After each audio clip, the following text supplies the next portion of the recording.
क्या लगता है कि आगे चल के दोबारा ये लोग बीजेपी वगैरह में जाएंगे या नहीं जाएंगे, अगर वोट दे के सत्ता में आते हैं तो इंडिया अलायंस?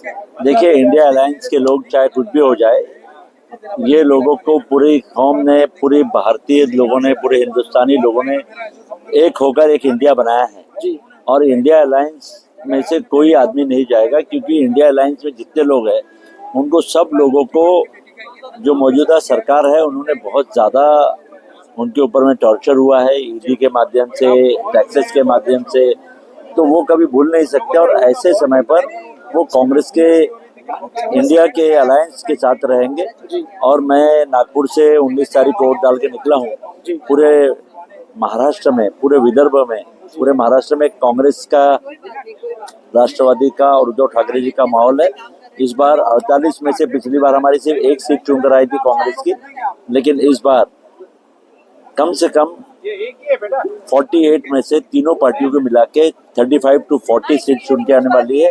पूरे देश में सबसे बड़ा अच्छा रिजल्ट जो अगर कहीं आएगा वो महाराष्ट्र में आने वाला है। जी सर, जिस तरीके से हाथ चट्टी की मानसिकता है और गोबर भक्ति है, कुछ लोग अभी भी जिनका कहना है कि अगर पेट्रोल 500 से भी पार हो जाए तो भी हम मोदी को ही जिताएंगे, तो ऐसे लोगों को आप क्या पैगाम वगैरह देंगे जो आरएसएस के गढ़ से बैठ के तमाम लोगों को व्हाट्सएप यूनिवर्सिटी के द्वारा ये सब तमाम मैसेजेस फैला रहे हैं? देखिए, मैं नागपुर से लड़ता हूँ चुनाव जी, और आरएसएस का जो हेडक्वार्टर है वो मेरे कॉन्स्टिट्यूंसी में है। नितिन गडकरी, देवेंद्र फडणवीस मेरे वोटर है।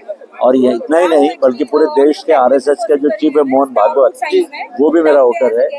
तो कुछ ऐसे अंधभक्त है जो गोबर खाने का काम कर रहे हैं और दूसरों को भी गोबर खिलाने का काम कर रहे हैं, लेकिन लोग अब समझ गए हैं कि हमको गोबर खिलाया जा रहा है।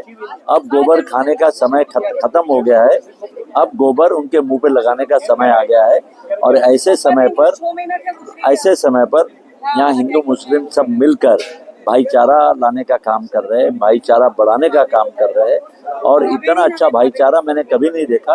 इतना अच्छा भाईचारा बम्बई के अंदर में बना हुआ है। और खास करके आज वोट अवेयरनेस का प्रोग्राम यहाँ पर हो रहा है। देखिए, मैं पहला इलेक्शन जो हारा था, मैं 6 वोट से हारा था, तो एक एक वोट बहुत ज्यादा इम्पोर्टेंट है। और यहाँ पर आज जो वोट अवेयरनेस का प्रोग्राम जो हुआ है, ये महाराष्ट्र में पहली बार ऐसा प्रोग्राम देखा है।